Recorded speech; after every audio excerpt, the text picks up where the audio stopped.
সে ফেরত দেয়। অন্যান্য রাখালেরা ছাগল নিয়ে গেলে হারায় যায়, মরে যায়, অসুস্থ হয়ে পড়ে। কিন্তু এটা কেমন রাখাল আমার ছাগলগুলি সঠিকভাবে নেই, সঠিকভাবে ফেরত দেয়।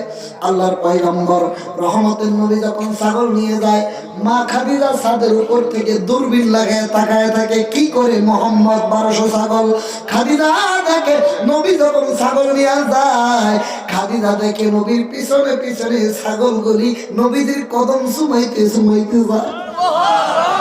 নবী যখন মাঠে ছাগল ছেড়ে দেয়, ছাগলগুলি নবীর চতুর্দিকে এসে নবীর চেহারার দিকে তাকায় থাকে। সূর্যের তাপ যখন নবীর চেহারায় পড়ে, আকাশের মেঘ এসে নবীর মুখ মোবারকে ছায়া দিতে থাকে। গরমের কারণে যখন ঘাম বেয়ে বেয়ে পড়তে থাকে, বন থেকে জগৎ জগৎ সব এসে পানা তুলে আমার নবীকে বাতাস করতে থাকে।